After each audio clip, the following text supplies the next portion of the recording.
नमस्ते students, welcome to all. स्वागत है आप सभी का पीटी एजुकेशन पे एक बार फिर से। मेरा नाम है राहुल अंश चौधरी और हम हैं आज अपने प्रेस इंफॉर्मेशन ब्यूरो एनालिसिस के एक और सेशन में। आज के जो हमारे पास 6 टॉप स्टोरीज हैं, सबसे पहले हम बात करेंगे emissions related to crop burning. अक्टूबर का महीना लग चुका है और दिल्ली में खासकर ये समस्या आ जाती है कि क्रॉप बर्निंग से लेके एमिशंस काफी होते हैं और एयर पोल्यूशन काफी ऊपर चरम पे चला जाता है। दैट्स वाई अगर आप ट्विटर वगैरह चलाते हैं और अगर आप दिल्ली के सीएम को देखेंगे तो वो पिछले एक हफ्ते से लगातार एयर क्वालिटी इंडेक्स को लेके ट्वीट पे ट्वीट किए जा रहे हैं कि कैसे हर दिन एयर क्वालिटी बढ़ रही है या घट रही है, उसको लेके उनका ट्वीट आता रहता है। हम इस पे बात करेंगे कि भारत इसमें कहाँ तक है, क्या स्टैंड है, इसके में क्या योगदान है क्रॉप बर्निंग के एमिशन से। तो इस पे हम डिस्कस करेंगे। दूसरा हम बात करेंगे इतिहास से। अभिधम डे, 20 अक्टूबर को अभिधम डे देखा जाता है, बहुत इंपॉर्टेंट है, बुद्धिज्म से रिलेटेड है। आप जानते हैं कि यूपीएससी की जो थीम होती है उसमें बुद्धिज्म और जैनिज्म के सवाल आते ही आते हैं, इस बार भी आए थे, वो भी हम डिस्कस कर लेंगे, राइट। तीसरा हम बात करेंगे एक नया क्वाड ग्रुप बनने जा रहा है भारत के लिहाज से वेस्ट एशिया में, इसको देखेंगे कि ये इंडिया के लिए कितना इंपॉर्टेंस रखता है। फोर्थ हम बात करेंगे international day for eradication of poverty. मैंने आपको पिछले कुछ सेशन में बताया था कि पॉवर्टी पे अगर कभी बात करने का मौका मिला तो दोबारा बात करेंगे, और आज वो समय है। आज हम गरीबी को थोड़ा बारीकी से जानेंगे कि क्या गरीबी में अगर कोई है तो वो क्या ह्यूमन राइट वायलेशन का शिकार है। इन सब चीज़ों को देखेंगे और इस तरीके की कुछ एनालिटिकल बातें करेंगे, क्योंकि एग्जाम पैटर्न अगर आप देखेंगे तो यूपीएससी वगैरह का, तो उनका पेपर भी लगातार एनालिटिकल और काफ़ी मतलब थिंकेबल होता जा रहा है कि आपको सोचना पड़ता है, राइट। अब फैक्चुअल से काम नहीं चलता उतना। फिफ्थ, G20 इनोवेशन लीग पे हम बात करेंगे। इटली ने इसको अनवील किया है और आपको मालूम ही है कि G20 का जो सबमिट अक्टूबर में, लास्ट वीक ऑफ अक्टूबर में जो होगा, उसको भी जो हेड करेंगे वो कौन करेंगे, इटली ही करेंगे। तो इस पर डिस्कशन रहेगा। And six, Lucy spacecraft, NASA ने इसको लॉन्च करने की सोची है, राइट। तैयारियां चल रही हैं, तो लूसी स्पेसक्राफ्ट क्या काम करेगा उसको हम देखेंगे। साइंस एंड टेक्नोलॉजी से है basically. And finally MCQs for the practice, right. तो बिल्कुल सेशन में बने रहें, लास्ट तक देखें दोस्तों, जितना हो सके शेयर करें दोस्तों को। बहुत इंपॉर्टेंट सेशंस मैं आपके लिए बना बना के लेके आता रहता हूं, और आप ही के लव एंड सपोर्ट से ये सीरीज इतनी कंटिन्यू हुई है, तो वो लव एंड सपोर्ट बरकरार रखेगा। सबसे पहला है emissions related to crop burning. तो देखिए क्या है कि दो तरीके के इसमें स्टार्टअप हैं। तो climate tech startup blue sky analytics और एक क्लाइमेट ट्रेस है। इन दोनों ने मिलकर एक रिपोर्ट पब्लिश की है जिसमें इन्होंने बताया है कि अगर क्रॉप बर्निंग से जो भी एमिशंस जनरेट होते हैं उसमें भारत का स्थान जो है वो पहले नंबर पे है। भारत जो है पहले पायदान पे है एमिशंस स्प्रेड करने में, एयर पोल्यूशन को, मतलब एयर पोल्यूशन में कंट्रीब्यूट करने में, राइट।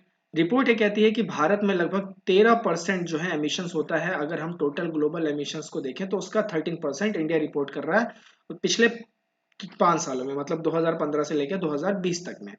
साथ ही साथ report notes a 12.2% contribution by India towards the cropland fire emissions in the 2020 alone. अब इस रिपोर्ट में देखिए क्या है कि क्रॉप बर्निंग से रिलेटेड बात की गई है।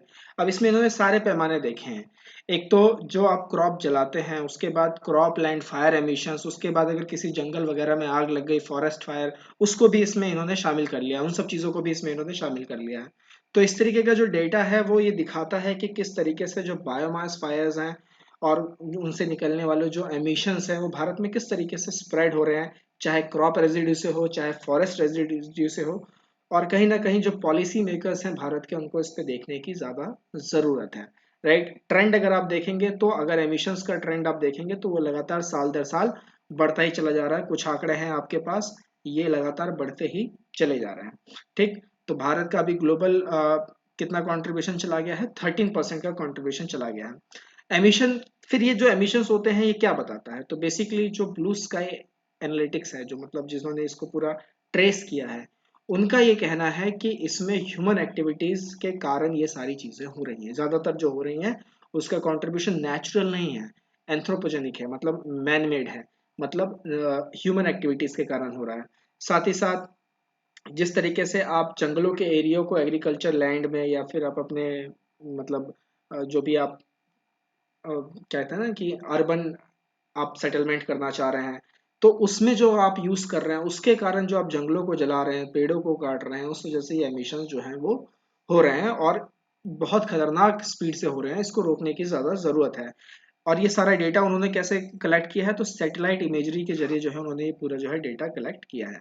नाम याद रखिएगा, क्लाइमेट ट्रेस। क्लाइमेट ट्रेस जो है मतलब यही ब्लू स्काई एनालिटिक्स, और ये क्लाइमेट टेक स्टार्टअप है, भारत का स्टार्टअप है, राइट। ब्लू स्काई एनालिटिक्स की अगर मैं बात करूँ तो ये इंडियन क्लाइमेट टेक स्टार्टअप है, फाउंडेड बाय एन आईआईटी एल्यूमिनस। तो ये सारा काम ये लोग देख रहे हैं। तो this is all from the first story that emissions related to crop burning, और इंडिया ने इसमें किस रैंक पे मतलब अपनी जगह बनाई है, तो फर्स्ट रैंक पे। तो बहुत चिंता का विषय है, पॉलिसी मेकर्स को सोचना पड़ेगा।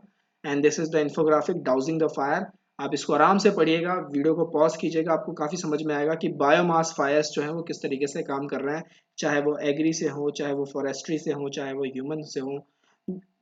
मतलब पूरा मतलब डाउस कर रखा है इन्होंने सिस्टम को। नेक्स्ट हम बात करते हैं अपनी दूसरी स्टोरी पे, दैट इज अभिधम डे। तो हाल फिलहाल जो प्राइम मिनिस्टर हैं उन्होंने उत्तर प्रदेश में विजिट किया 20 अक्टूबर को। आज करने वाले हैं, आज 20 अक्टूबर है ना, तो आज ही करने वाले हैं।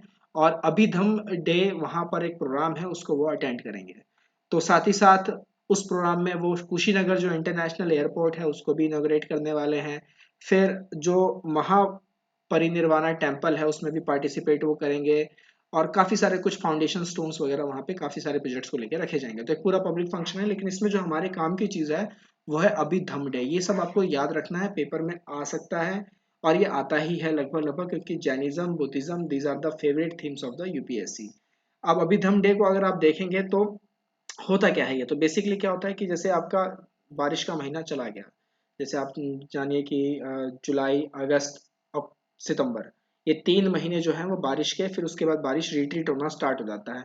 इसको ये लोग कहते हैं वर्षावास। जो 3 महीने का जिसमें बारिश आती रहती है, वर्षावास, वर्षा का वास होता है, यानी बारिश का सीजन होता है। तो जब ये वापस जाने वाला होता है तो जो बुद्धिस्ट मोंक्स होते हैं वो एक जगह, विहार वगैरह में बैठते ही हैं, इनकी मोनेस्ट्री को कहते हैं। तो एक जगह वहां पर बैठ के फिर ये प्रेयर वगैरह करते हैं, इसी को अभिधम डे कहा जाता है। ये रिलेट होता है त्रिपिटका से। इसे आप इंग्लिश में थ्री पिटक्स भी कह सकते हैं, त्रिपिटका।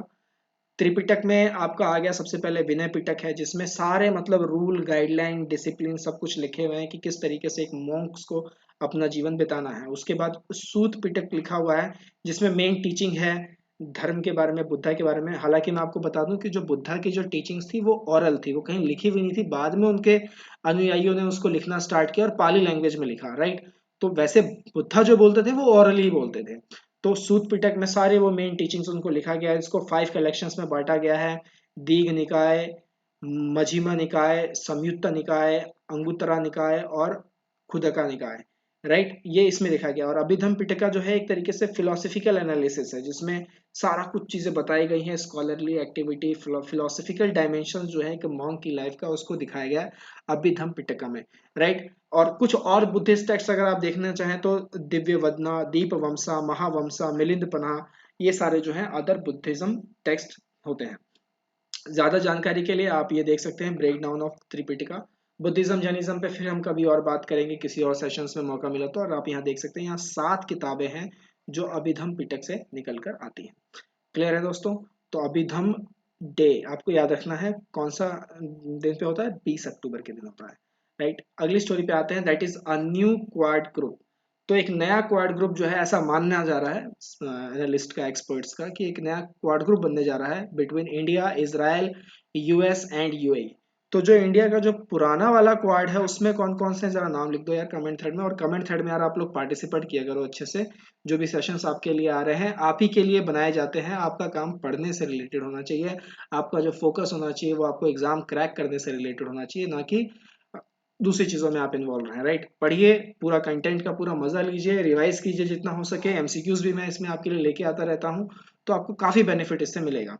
तो पार्टिसिपेशन रखिए। मैंने सवाल पूछा है कि जो भारत का क्वाड ग्रुप है उसमें कौन कौन से देश हैं, क्योंकि ये तो वेस्ट एशिया के लेके बिल्ड अप हो रहा है। और इसको किसके तहत बनाया जा रहा है, इसको अब्राहम अकॉर्ड्स के तहत जो है वो बनाया जा रहा है। अब्राहम अकॉर्ड्स आपको ध्यान रखने की यहाँ पे जरूरत है। तो इनकी जो पहली मीटिंग, फॉरेन मिनिस्टर की जो मीटिंग हुई है 18 अक्टूबर को हुई है, जिसमें भारत की तरफ से भारत के जो फॉरेन मिनिस्टर है एस जयशंकर, उन्होंने पार्टिसिपेट किया।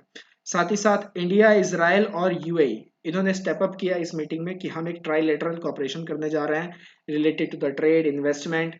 और फिर जो अब्राहम अकॉर्ड्स हैं, अब अब्राहम अकॉर्ड्स अब क्या है, अब्राहम अकॉर्ड्स जो है ये एक जॉइंट स्टेटमेंट था इसराइल, यूएसए और यूएई के बीच में, राइट।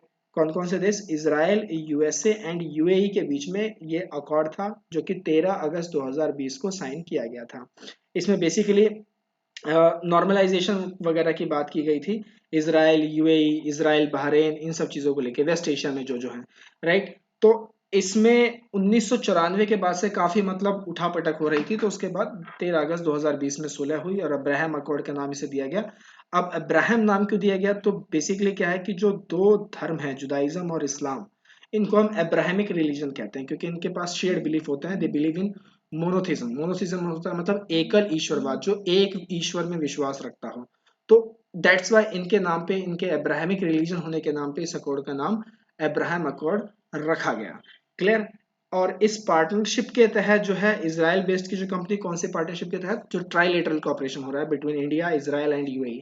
तो इसराइल जो है एक इसराइल की जो कंपनी है वो एक robotic solar cleaning technology Bharat में डेवलप करेगी, और उसका जो प्रोजेक्ट है वो यूएई में यूज किया जाएगा। तो दिस इज कॉल्ड द मतलब whole scenario, this is called the trilateral cooperation, right. Bharat के लिए अगर देखें कि भारत के लिए कैसे आए हैं आगे के रास्ते, तो ये नए तरीके का जो क्वाड ग्रुप बन रहा है वो बहुत अच्छा है भारत के लिहाज से। भारत को वेस्ट एशिया में पेनिट्रेट करने का मौका मिलेगा। साथ ही साथ इसराइल एक की सिक्योरिटी पार्टनर है भारत का, on the front of defence वगैरह पे भी आप देख सकते हैं। और साथ ही साथ इंडिया ने पूरा एक अच्छा बैलेंस बना के रखा हुआ है, जैसे ईरान को भी अपसेट नहीं किया है, राइट। जैसे हाल फिलहाल अभी जो भारत के जो फॉरेन मिनिस्टर थे, उन्होंने इसराइल के ईरान के जो प्रेसिडेंट है उनको रिकॉग्नाइज किया, गए भी वहां पर, ठीक। तो वो जानते हैं, इंडिया जानता है कि किस तरीके से वेस्ट एशिया बहुत ही स्ट्रैटेजिक इंपॉर्टेंस रखता है भारत के लिए। तो ये इस तरीके की जो ग्रुपिंग्स हैं ये ठीक हैं और काफी बेहतर होंगी अगर इसमें सही तरीके से प्लानिंग वगैरह की जाए। लेकिन एक बिल्कुल मिड वे निकाल के चलना पड़ेगा भारत को, बिल्कुल किसी के साथ हिलना जुलना नहीं है। एक मिडल पाथ पे ही इंडिया को जो है आगे इसमें बढ़ना पड़ेगा। क्लियर।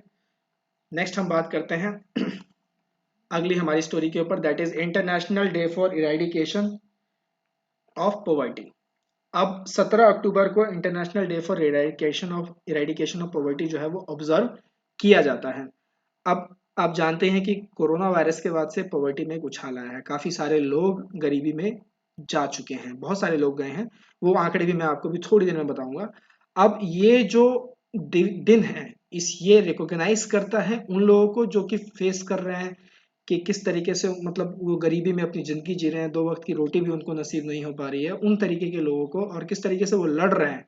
तो उन लोगों को जो है ऑनर करता है, उन लोगों को मतलब एक तरीके से रिकॉग्नाइज करता है। सो दैट डे आपको याद रखना है, 17 October international day for eradication of poverty. और ये एसडीजी का गोल भी है।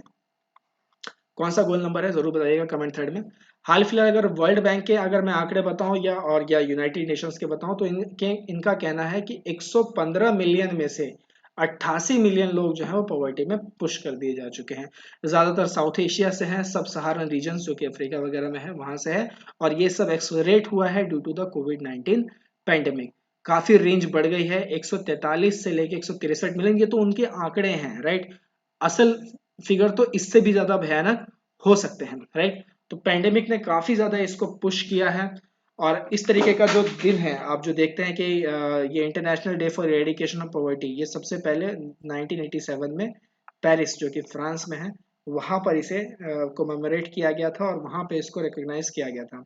इसके बैकग्राउंड को अगर हम देखेंगे तो 17 अक्टूबर 1987 को ही पॉवर्टी को प्रोक्लेम किया गया कि ये एक वायलेशन है ह्यूमन राइट्स का। और 17 अक्टूबर 1948 में universal declaration of human rights को मतलब साइन किया गया था, जिसके बेसिस में भारत के कॉन्स्टिट्यूशन में फंडामेंटल राइट्स की रचना की गई थी, राइट। समझ रहे हैं आप किस तरीके से रिलेट कर रहा है ये। फिर 22 दिसंबर 1992 में यूएन जनरली असेंबली जो है उन्होंने एक रेजोल्यूशन अडॉप्ट किया 47/196। और फिर उस रेजोल्यूशन के बाद बोला कि देखो भाई 17 अक्टूबर को हम लोग international day for eradication of poverty जो है हम रिकॉग्नाइज करेंगे। और 1987 में इसकी पहली शुरुआत पेरिस से की गई। क्लियर। भारत के लिहाज से बात करूं तो भारत में सबसे पहले गरीबी को लेकर एस्टिमेशन किसने दी थी, तो दादा भाई नौरोजी ने अपनी किताब थी उनकी, poverty and un British rule in India. ये आप याद रखिएगा, स्टेट सिविल सर्विसेज वगैरह में ये सवाल बहुत आता है, poverty and un British rule in India is written by whom. तो दादा भाई नौरोजी, जिसे grand old man of India भी कहा जाता है, तो उन्होंने अपनी किताब में पॉवर्टी लाइन का एस्टिमेशन दिया है कि देखो भाई 16 रुपए से 35 रुपए पर कैपिटा पर ईयर, ये इसके नीचे आप जाते हैं तो ये गरीबी की जो है एस्टिमेशन है। फिर उसके बाद 1938 में एक नेशनल प्लानिंग कमेटी का गठन किया गया, जिसको सुभाष चंद्र बोस ने गठन किया, और चेयरमैनशिप किसके हाथ में थी, तो जवाहरलाल नेहरू के हाथ में थी, पूरा इकोनॉमिक प्लान वगैरह बनाने की बात की गई थी। उसके बाद फिर बॉम्बे प्लान आया 1944 में। तो ये सारे जो है प्री इंडिपेंडेंस एरा में थे। फिर पोस्ट इंडिपेंडेंस एरा में कमिटीज बनना शुरू हो गई, अलग कमिटी बनी, लाकड़वाला कमेटी बनी, सचिन कह रहा हूँ, तेंदुलकर कमेटी बनी, उसके बाद रंगराजन कमेटी बनी। इस तरीके की कमिटीज जो है वो बनना शुरू हो गई। तो ये कुछ इन्फोग्राफिक है आपके लिए भारत की पॉवर्टी एनालिसिस को लेके, इसको आराम से आप पढ़ लीजिएगा। और अभी भी भारत के पास कुछ ठोस आंकड़े नहीं है गरीबी को डिफाइन करने के लिए, राइट। ये बहुत ही बड़ा एक चिंता का विषय है और भारत को इसमें देखने की थोड़ी सी जरूरत है। तो these are the poverty estimates by the different committee. जैसा मैंने आपको बताया, Lakdawala committee, Tendulkar committee, Rangarajan committee, अलग कमेटी भी थी, वाई अलग कमेटी, लेकिन उन्होंने अपने एस्टिमेट्स वापस ले लिए थे, राइट। आगे बात करते हैं अगली स्टोरी के ऊपर, that is G20 innovation league. G20 innovation league क्या है? तो बेसिकली जो इनोवेटिव प्रोजेक्ट्स होते हैं ना, जिससे कि एक सस्टेनेबल फ्यूचर क्रिएट किया जा सके, साइंस एंड टेक्नोलॉजी को और एक कटिंग एज दी जा सके, उसके लिए ये एक लीग जो है बनाया गया है। इसमें G20 के जितने भी देश हैं, उनके जो मोस्ट प्रोमिंग स्टार्टअप्स हैं, उनको साथ में लेके लाया जाएगा। उनके जो भी इन्वेस्टमेंट फंडिंग की जो नीड है, जो जो उनको चीज़ें चाहिए, उसमें उनकी मदद की जाएगी। और इसको अनवेल किसने किया है? इसको अनवेल किया है G20 इनोवेशन लीग को, इसको अनवेल किया है इटली ने। कहाँ पे हेल्ड हुआ है? सोरेंटो में। सोरेंटो है इटली के अंदर में। It was supported by ministry of foreign affairs and international cooperation of Italy, ministry of economic development of Italy and ministry of technological innovation and digital transition of Italy. तो ये सारे लोग इसमें मतलब इन्वॉल्व हैं इटली की तरफ से। साथ ही साथ इटली जो है G20 समिट जो रोम अक्टूबर के फाइनल वीक में होने वाला है, उसको भी होस्ट करने जा रहा है। अब इस तरीके के इनोवेशन लीग से मतलब क्या क्या साबित क्या करना चाह रहे हैं? देखिए क्या हो रहा है कि कोविड-19 के बाद पेंडेमिक ने बहुत सारे चैलेंजेस जो हैं सामने रख दिए हैं। अब ऐसे अगर चैलेंजेस आ जाएं जो बिल्कुल अनूठे हैं, तो उनके लिए फिर अनूठे सॉल्यूशंस भी निकालने पड़ेंगे।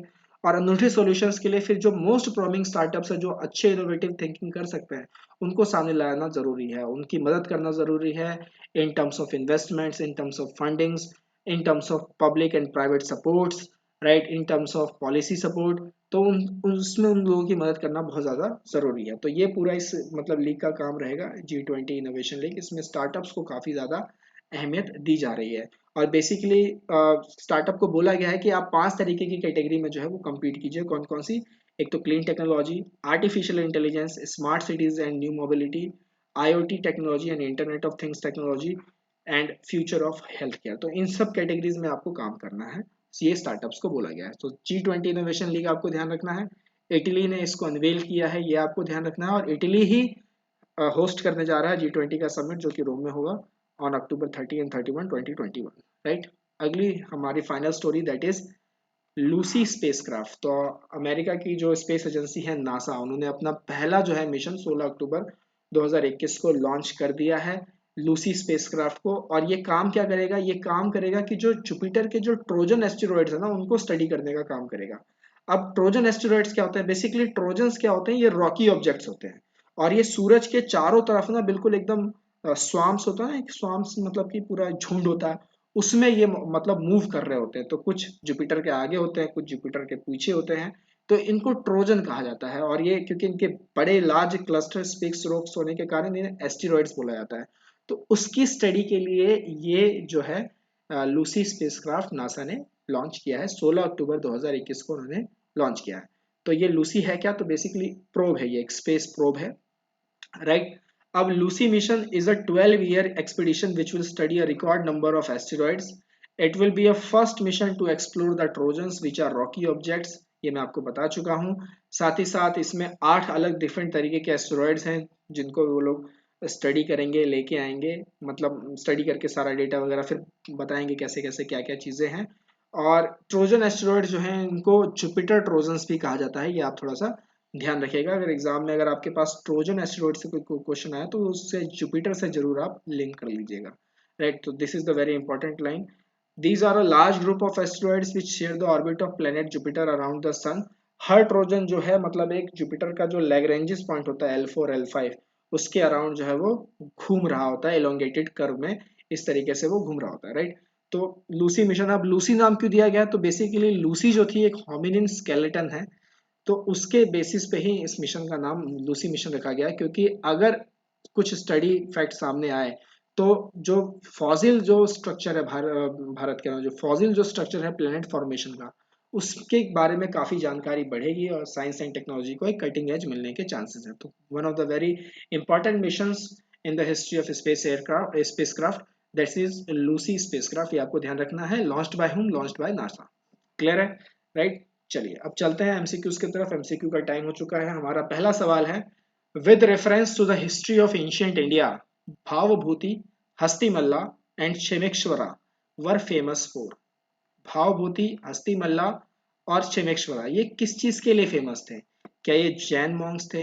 क्या ये प्ले राइट्स थे, मतलब नाटक वगैरह लिखते थे, प्ले वगैरह लिखते थे, टेम्पल आर्किटेक्ट्स हैं, या फिर फिलोसफर्स हैं? कौन है ये? तो बेसिकली भावभूति जो है ये 8th सेंचुरी में फेमस हुए थे, और इन्हें अपनी सदी का कालिदास कहा जाता था। क्या कहा जाता था? ये आप एनसीईआरटी वगैरह पढ़ेंगे तो आराम से आपको पता चल जाएगा। आर एस शर्मा की किताब आती है, अगर आप पढ़ेंगे एंशिएंट हिस्ट्री तो उसमें ये आपको मिल जाएंगी लाइनें। तो भावभूति जो है वो 8th सेंचुरी में थे, और कालिदास उनको कहा जाता है। और कालिदास किस चीज के लिए फेमस थे इनमें से? तो ऑब्वियसली प्ले राइट्स के लिए। सो करेक्ट आंसर क्या होगा? Play right is the correct answer है। राइट। तो मैं इसको इजी क्वेश्चन ही मानूंगा क्योंकि डायरेक्ट एनसीईआरटी से उठ के आया हुआ है। So this is the easiest question. उसके बाद हम अपने दूसरे सवाल पे चलते हैं। जो मोंटे कैम्सफोर्ड रिफॉर्म्स था 1919 का, उन्होंने रिकमेंड किया कि सभी जो वुमेन है 21 से साल से ऊपर उनको वोट देने का अधिकार होगा। दूसरा, the government of India act of 1935 gave women reserve seats in the legislature. इनमें से कौन सा स्टेटमेंट करेक्ट है, हमें ये बताना है। राइट। तो देखिए 1919 का जो मॉन्टफोर्ट रिफॉर्म्स आया था उसमें उस वक्त तक जो मैन थे उनको वोट देने का अधिकार नहीं था। राइट। कहीं कोई बात ही नहीं लिखी तो वुमेन को कैसे मिलेगा? तो पहला स्टेटमेंट तो कंप्लीटली रॉन्ग है। और अगर आप गवर्नमेंट ऑफ इंडिया एक्ट 1935 पढ़ेंगे एम लक्ष्मीकांत में, तो साफ साफ वहां पे लिखा गया है कि 1935 से मतलब वुमेन को एक रिजर्व सीट्स लेजिस्लेशन में देने की बात कही गई थी। So second statement is true. So इसका सही आंसर क्या होगा? इसका सही आंसर होगा ऑप्शन बी। क्लियर है? राइट। चलते हैं तीसरे सवाल की ओर। ये सबसे आसान सवाल था, जो यूपीएससी की प्रीलिम्स की परीक्षा हुई थी उसमें सबसे आसान सवाल था ये। विद रेफरेंस टू 8 अगस्त 1942, 8 अगस्त 1942, ये बहुत ही इंपॉर्टेंट डेट है।